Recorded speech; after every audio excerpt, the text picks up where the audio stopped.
Assalamualaikum warahmatullahi wabarakatuh. Alhamdulillahirrabbilalamin. Wabihi nasta'in wa ala umuri dunia waddin. Wassalatu wassalamu ala asrafil anbiya'i wal mursalin wa ala alihi wa sahbihi ajmain, amma ba'du. Perkenalkan, nama saya Putri Aulia Dewi dengan NIM 2014-20149. Saya akan membahas materi mengenai pengertian, tujuan, dan fungsi ilmu pengetahuan dalam pandangan Islam. Pertama, saya akan membahas pengertian dari ilmu pengetahuan. Dalam Kamus Umum Bahasa Indonesia, ilmu diartikan sebagai pengetahuan atau kepandaian, baik itu segala yang masuk jenis kebatinan maupun yang berkenaan dengan keadaan alam akhirat. Pengetahuan mengenai segala sesuatu sesudah hidup di dunia ini.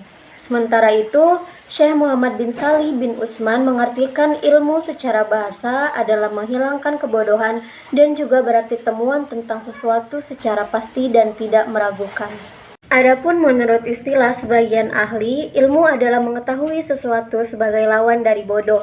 Sebagian lain berpendapat bahwa ilmu lebih jelas dibandingkan dengan yang diketahui. Inti dari ilmu pengetahuan adalah teori, konsep, gagasan, pemikiran, atau ide yang dihasilkan atas kerjasama panca indera dan akal dalam memahami berbagai objek kajian, yakni wahyu yang menghasilkan ilmu agama, alam jagat raya menghasilkan alam atau sains, fenomena sosial yang menghasilkan ilmu sosial, hakikat segala sesuatu yang menghasilkan filsafat, dan cahaya dari Allah yang menghasilkan ilmu laduni. Dalam pandangan Islam, walaupun dari segi sifat dan karakternya berbeda, namun semua itu berasal dari Tuhan karena semuanya ciptaan Tuhan. Selanjutnya yaitu tujuan dari ilmu pengetahuan. Ilmu berfungsi menjelaskan sebuah gejala atau fenomena yang dapat diamati dan masuk akal. Misalnya, bola dilempar jatuh ke bawah. Ilmu menjelaskan alasannya mengapa bola itu jatuh ke bawah. Dan ilmu segala sesuatu dengan ilmu segala sesuatu dapat dijelaskan. Ilmu tak ubahnya seperti cahaya. Ilmu tidak bisa disembunyikan. Ilmu alam berfungsi sebagai dasar lahirnya teknologi. Ilmu sosial berfungsi mendasari sebuah konsep tentang pembangunan atau perencanaan sosial untuk masa depan. Ilmu agama berfungsi sebagai landasan spiritual, etika, moral, dan perilaku. Ilmu filsafat berfungsi sebagai dasar-dasar pengembangan berbagai ilmu, dan ilmu intuisi berfungsi melakukan integrasi batiniah dan pencerahan spiritual. Ilmu alam memiliki ciri-ciri. Yang pertama, dapat diamati, dapat diuji coba di laboratorium. Yang kedua, objektif dalam arti tidak memiliki muatan rasa atau emosional. Yang ketiga, universal, bahwa hukum-hukum yang ada di dalamnya menjangkau semua benda. Ciri-ciri dari ilmu sosial, yang pertama, dapat diamati secara empiris dan diuji melalui hipotesis di lapangan. Yang kedua, erat hubungannya dengan agama dan intuisi. Yang ketiga, gejalanya dapat dilihat, namun hakikatnya dari gejala itu ditafsirkan bermacam-macam. Ilmu agama memiliki ciri-ciri. Yang pertama, sebagian dapat diamati gejala-gejalanya terutama yang berkaitan dengan fikih. Yang kedua, subjektivitas, terutama yang terkait dengan teologi dan pemahaman hukum serta yang lainnya. Yang ketiga, tidak sepenuhnya tunduk pada panca indera, fisik, dan akal pikiran. Selanjutnya, ciri-ciri dari ilmu filsafat. Yang pertama, universal, yakni pernyataannya menjangkau hal-hal partikular yang sejenis.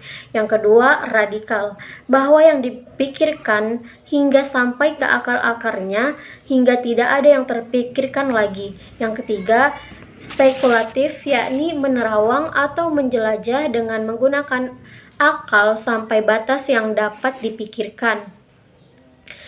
Yang terakhir itu ciri-ciri dari ilmu laduni yang diperoleh melalui intuisi yang telah dibersihkan, memiliki ciri-ciri. Yang pertama, mengandalkan kekuatan intuisi yang telah dibersihkan. Yang kedua, ilmu ini benar adanya, namun penggunaannya oleh manusia bisa saja salah. Yang ketiga, berfungsi memberikan pencerahan batin. Yang terakhir itu Fungsi dari ilmu pengetahuan. Ilmu pengetahuan memiliki banyak fungsi, tergantung dari manusia. Oleh karena itu, pada hakikatnya ilmu itu dari segi objeknya adalah netral, tergantung pada manusia yang menggunakannya. Sehubungan dengan itu, ilmu mempunyai beberapa fungsi. Yang pertama, ilmu alam berfungsi sebagai dasar bagi pengembangan teknologi. Secara harfiah, teknologi berasal dari kata teknologi, berarti ilmu tentang teknik. Masyarakat pada umumnya melihat teknologi secara fisik atau bendanya. Penglihatan seperti itu sesungguhnya kurang tepat. Teknologi sesungguhnya merupakan konsep, gagasan, pemikiran, dan idenya yang bersifat non-fisik atau bersifat software. Radio, televisi, kamera, kendaraan adalah produk teknologi. Adapun teknologinya adalah berupa ilmu hasil penelitian yang dipadukan dengan teknik dan dipraktikkan. Dengan demikian, produk teknologi tidak akan ada jika tidak ada ilmu pengetahuan yang dipadukan dengan teknik, dan ilmu pengetahuan yang dipadukan dengan teknik tidak akan ada jika tidak ada hasil penelitian. Dengan demikian menjadi jelas bahwa ilmu pengetahuan berfungsi sebagai dasar bagi pembentukan dan pengembangan teknologi. Yang kedua, ilmu alam berfungsi sebagai penjelasan atas segala yang terjadi. Di dalam kehidupan sehari-hari, terdapat berbagai peristiwa yang membutuhkan penjelasan. Misalnya, di sebuah desa terjadi tanah longsor, banjir, konflik sosial, dan lain-lain. Mengapa semua bisa terjadi? Kaum agama mungkin menjelaskan timbulnya masalah tersebut secara teologis atau berdasarkan keyakinan agama dan menghubungkannya dengan azab dari Tuhan karena perbuatan manusia. Jika ini yang diyakini penyebabnya, maka cara mengatasinya dengan introspeksi dilanjut dengan bertaubat memohon ampun kepada Tuhan. Namun seorang ilmuwan akan memberikan penjelasan atas masalah tersebut dari pendekatan ilmiah, yaitu dengan mencari sebab-sebab atau hukum kualitas yang dapat diamati, diprediksi, atau dapat diramalkan. Sebagaimana hal ini biasa terjadi pada berbagai temuan dalam bidang ilmu pengetahuan, yakni adanya hukum-hukum yang mendasari sebuah teori ilmu pengetahuan. Yang ketiga, ilmu berfungsi sebagai cahaya kebenaran. Di dalam ajaran Islam, ilmu pengetahuan terkadang disebut sebagai cahaya. Ilmu sebagai cahaya ini erat kaitannya dengan orang yang berjalan di tengah malam, kemudian ada seseorang memberikan obor, sehingga jalan yang akan dituju menjadi terang dan tampak jelas. Hal yang ini erat kaitannya dengan fungsi dan peran yang dimainkan oleh ilmu. Baik itu ilmu yang langsung datang dari Tuhan maupun ilmu yang diusahakan oleh manusia. Sebagaimana arti dari sebuah ilmu secara bahasa, yakni alamat, tanda, dan simbol. Maka semuanya itu akan menjadi penerang dan penjelas bagi manusia tentang arah yang akan dituju. Yang keempat, ilmu sebagai alat untuk meningkatkan kualitas hidup manusia. Dengan ilmu pengetahuan, kualitas hidup manusia akan meningkat, mulai dari sikap mental, karakter, moral, dan kepribadian manusia akan meningkat dengan ilmu pengetahuan, terutama ilmu yang terkait dengan pembinaan karakter. Cara ia bersikap, bertutur kata, makan, minum, dan sebagainya itu akan berbeda kualitasnya dengan orang yang tidak berilmu. Yang kelima, ilmu sebagai alat untuk meningkatkan harkat dan martabat. Ilmu pengetahuan khususnya yang berkaitan dengan etika, moral, sopan santun, adab, dan yang menempatkan manusia sebagai makhluk yang mulia dan harus saling memuliakan. Berbagai keuntungan yang akan diperoleh manusia berkat ilmu pengetahuan yang dilandasi dengan iman dan takwa kepada Allah Subhanahu wa Ta'ala.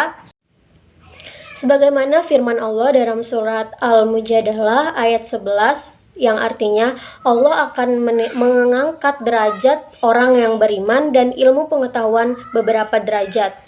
Pernyataan dan janji Tuhan itu pasti benar dan dalam realitas sudah disaksikan dan dirasakan bahwa orang yang berilmu lebih merasakan keberkahan dibandingkan dengan orang yang tidak berilmu.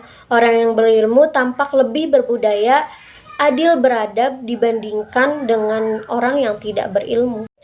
Karena demikian besar fungsi dan peran yang diberikan oleh ilmu pengetahuan, maka tidaklah mengherankan jika Allah Subhanahu wa taala mewajibkan manusia untuk menuntut ilmu pengetahuan, menumbuhkan, membina, dan mengembangkan melalui kegiatan penelitian dalam arti yang seluas-luasnya, serta menyebarkan dan memanfaatkan ilmu tersebut guna mensejahterakan kehidupan umat manusia.